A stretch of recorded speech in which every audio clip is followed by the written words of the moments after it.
যে আপনি সিনেমা কেন পান না, আপনি তো সুন্দর দেখতে, ডাক্তার, মানুষ ভাবছে সাকিবকে আমি হয়তো বা বিয়ে করবো। তো যদি টাকা দেখেই বিয়ে করতে হয় তাহলে সাকিব খান কেন? ওই যে একটা মেয়ে আছে না মিষ্টি, বসে কুকুর কেন বলবে আমাকে? আমি কি কুকুর? আমার বাবা মা নাই? কোথায় গিভ এন্ড টেক চয় না? আমি মেডিকেলে পড়েছি, আমার স্যাররাও আমাকে অফার দিয়েছে। মেয়েদের তো সব জায়গায় যৌন হয়রানি করা হয়। আমি তো কারোর পা চেটে চেটে নায়িকা হইতে পারবো না। ডিরেক্টর বা প্রডিউসার বয়ফ্রেন্ড হওয়ার কারণে তারা কাজ পাচ্ছে, বা মিডিয়াতে শুধু গিভ এন্ড টেক হয়। বাইরে তো মানুষের অনেক 4-5টা বিয়ে হচ্ছে, 10-20টা বয়ফ্রেন্ড নিয়ে ঘুরে, আমি দেখেছি। শুধু মিডিয়াটা আপনাদের চোখে পড়ে। আমার তো জানার মতে মিডিয়ার লোক বেশি ভালো, ছোট মেয়ে বড়দের বিয়ে করতে, ছোট ছেলে বড় মহিলাদের বিয়ে করছে। আমি আসলে কাউকে নিয়ে কিছু বলিনি।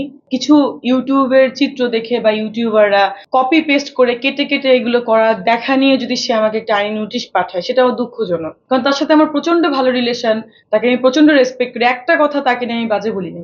আমাকে যখন আলোচনা করা হয়েছিল যে আপনি সিনেমা কেন পান না, আপনি তো সুন্দর দেখতে, ডাক্তার, আপনি কেন এতদিন সিনেমা করেন না, অনলি এই কটা সিনেমা কেন আপনি করেছেন, তখন আমি বলছি দেখেন আমি কেন পাই না। তখন আমি এটা নিয়ে আলোচনা করেছি। আমি কিন্তু কারোর ব্যক্তি কোনো নাম নিয়ে আমি আলোচনা করি নাই। লিখেছেন তার বয়ফ্রেন্ডকে আমি বিয়ে করব না, চিটে চিটে চিটে নায়িকা হয়েছে। আমাকে যখন জিজ্ঞাসা করেছে যে আপনাকে নিয়ে তো এত মানুষ, মডেল টডেলরা, অভিনেত্রীরা এরকম স্ট্যাটাস দিচ্ছে, আমি কিন্তু কাউকে নিয়ে স্ট্যাটাস দিই, তখন আমি বললাম দেখেন আমি পার্সোনাল কাউকে নিয়ে কথা বলবো না। বিষয়টা হচ্ছে যে আমি কারোর হাজবেন্ডকে বিয়ে করব না, কারোর বয়ফ্রেন্ডকে আমি বিয়ে করবো না। সো আপুরা ভাইয়ারা আপনারা সব চুপ থাকেন। আমি কিন্তু নাম মেনশন করি না আমি এই পর্যন্ত। আমি হচ্ছে সবাইকে সামগ্রিক, মানুষ ভাবছে সাকিবকে আমি হয়তো বা বিয়ে করবো, মানুষ ভাবছে কোনো ডিরেক্টরকে আমি বিয়ে করবো যাদের বয়ফ্রেন্ড, এরকম একটা ব্যাপার। আমি কিন্তু নাম মেনশন করি নাই। আমাকে যখন বলেছে যে আপনি সিনেমা কেন পাচ্ছেন না বা আপনি এতদিন কেন করছেন না, মাত্র 11টা সিনেমা কেন, তখন আমি বলেছি দেখেন আমি পড়াশোনা নিয়ে প্রচন্ড বিজি থাকি, আর সেকেন্ড কথা যখন টাইম পাই সিনেমা করি। তখন বলছে যে ভালো ভালো ডিরেক্টররা কেন আপনাকে নিয়ে কাজ করছে না? আমি বলছি ভালো ডিরেক্টরের সব কাজ করেছি। আমি বলে বর্তমান যুগের ডিরেক্টররা কেন করছে না? আমি বলছি করছে না কারণ দেখেন আমি তো কারোর এখন গার্লফ্রেন্ড হয়ে কাজ করতে পারবো না, কারোর ওয়াইফ হয়ে কাজ করতে পারবো না। আমার যদি কোয়ালিটি থাকে আমি একদিন না একদিন উঠবো। তখন আমি একটু উত্তেজিত হয়ে গেছি যে দেখেন আমি কারোর পা চেটে চেটে চেটে নায়িকা হইতে পারবো না। আমি কিন্তু কোনো নাম মেনশন বা কিছু বলি না। কেন সে তার পার্সোনাল দিকে নিচ্ছে আমার, এটাও আমার প্রশ্ন। আমিও আমার ব্যারিস্টার এবং লয়ারকে দিয়ে আমিও একটা নোটিশ তাকে রিপ্লাই দিব যে কোথায় দেখেছিল। বাট আমি চাই কারোর সাথে গ্যাঞ্জাম করতে চাই না। আমি আমার অনেক মান সম্মান হানি হয়েছে। আমি একটা রেপুটেড ফ্যামিলি বিলংস করি, আমি একজন ডক্টর, আমি বিজনেস করি। আমার ফ্যামিলি বারবার বলেছে যে এই প্রোগ্রামটা ওনাকে উঠাতে বলো। আমিও জয় ভাইকে বলেছি ভাই প্রোগ্রামটা আপনি উঠিয়ে ফেলেন, সে উঠায় নাই। সে না করে কি করেছে আরো বেশি পরিবেশ, যখনই বলেছি তারপরে সে আমাকে বলেছে ওই যে একটা মেয়ে আছে না মিষ্টি, দরকার ছিল না, বলতে পারতো মিষ্টি আমার ছোট বোন। কেন বলেছে ওই যে জানেন? কারণ আমি তাকে কদিন ধরে বলছি ভাইয়া এই ফুটেজ গুলো আপনি তুলে ফেলেন, আমার ফ্যামিলিতে প্রবলেম হচ্ছে, আমার মানে আমার তো একটা ভালো ব্যাকগ্রাউন্ড আছে, আমার এইটা আমার প্রবলেম হচ্ছে, সেটার জন্য সে এখন আমার সাথে কথা বলা বন্ধ করে দিয়েছে। আমাকে যখন সাংবাদিকরা, কিছু ইউটিউবার এন্ড সাংবাদিক এসে আমাকে জিজ্ঞাসা করলেন আপনি যখন জয় জয় আপনাকে নিয়ে বললো আপনার মনোভাব কি ছিল, আমি দেখেন কেউ যদি আমাকে নিয়ে বলে সেটা তার একান্তই পার্সোনাল ব্যাপার। আমার মনোভাব হচ্ছে যে বলে তখন যে শোটা আপনি করেছিলেন ওই শো এর পরে আপনার অনুভূতি কি ছিল?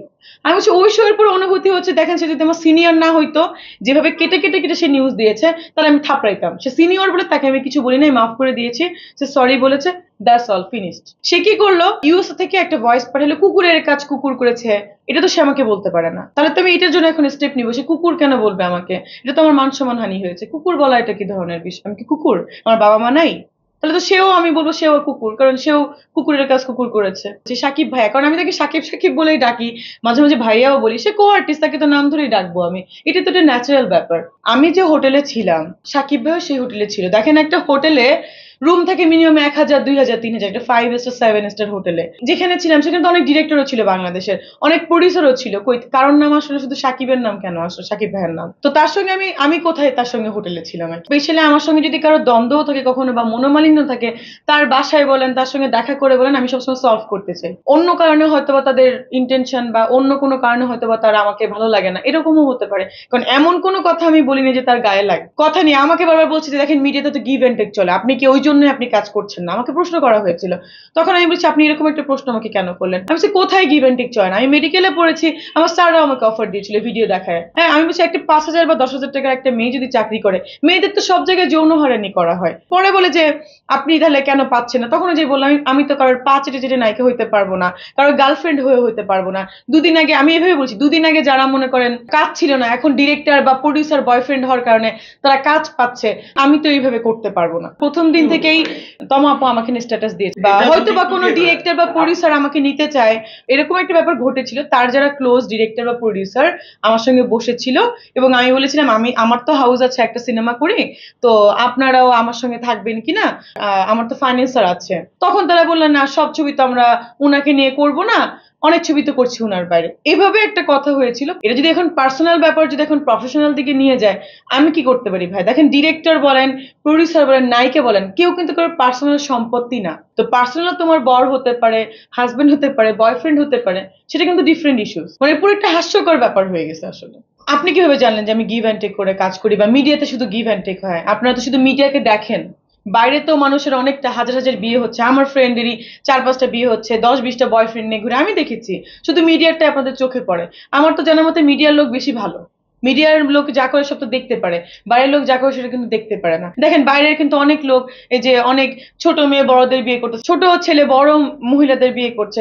তো মিডিয়ার মধ্যে শুধু এটা হইলেই কিন্তু কন্ট্রোভার্সি, গসিপিং হয়। যদি আপনাকে অফার করে, আমি দেখেন 2-5 লাখ 10 লাখ 20 লাখ দিয়ে আমার সঙ্গে থাকা যাবে না। দেখেন, যদি টাকা দেখে বিয়ে করতে হয়, তাহলে তো হাজার হাজার কোটিপতি লোক আছে। আমি দুবাইতে যাই, শেখরা আছে, আমাকে অনেক শেখের সাথে আমার পরিচয় আছে, তারা তো আমাকে অফার দিয়েছে বা আমার সাথে ভালো সখ্যতা করছে। তাহলে তো তাদেরকে আমি বিয়ে করতে পারি, কারণ একটা শেখের 10-20টা করে গার্লফ্রেন্ড বয়ফ্রেন্ড বউ থাকে। তো যদি টাকা দেখেই বিয়ে করতে হয়, তাহলে শাকিব খান কেন? একটা নর্মাল মানুষ দেখা যায়, আমরা একটা ওয়াচও যদি পরি কম দামি, তারা ভাবে যে এটা মনে হয় মেইন ব্র্যান্ড, এত টাকা দিয়ে কিনেছে। এটা নর্মাল ড্রেস পরলেও ভাবে ব্র্যান্ডেড ড্রেস। তো সাসপেন্স তো নর্মাল মানুষ সেটা তো চায় যে আর্টিস্টদের একটু সবকিছু টুইস্ট, সাসপেন্স, কিউরিওসিটি থাকতে। তো ওখান থেকেই বলা। দেখেন, আর্টিস্টদের থেকেও কিন্তু নর্মাল অনেক বড় লোক, অনেক বিলিনিয়ার্স, তাদের কিন্তু কোনো কিছু নিউজে আসে না, কিন্তু আর্টিস্টরা যাই করে এটাই কিন্তু নিউজে আসে। ব্যাপারটা ওখানেই। আমার 2টো ডিরেক্টর অলরেডি আমার সাথে সাইনিং করবে কালকে। আমার অবশ্যই ভাইরাল হয়েছি বলেই পাচ্ছি, আলোচনা হচ্ছে, সবকিছু আমি আসলে উপভোগ করি, এটা উপভোগ করছি। কেন, খারাপ সময় যেমন মানুষের উপভোগ করা উচিত, ভালো সময়ও কিন্তু মানুষের উপভোগ করা উচিত। ভালো খারাপ মিলাই কিন্তু মানুষের জীবন।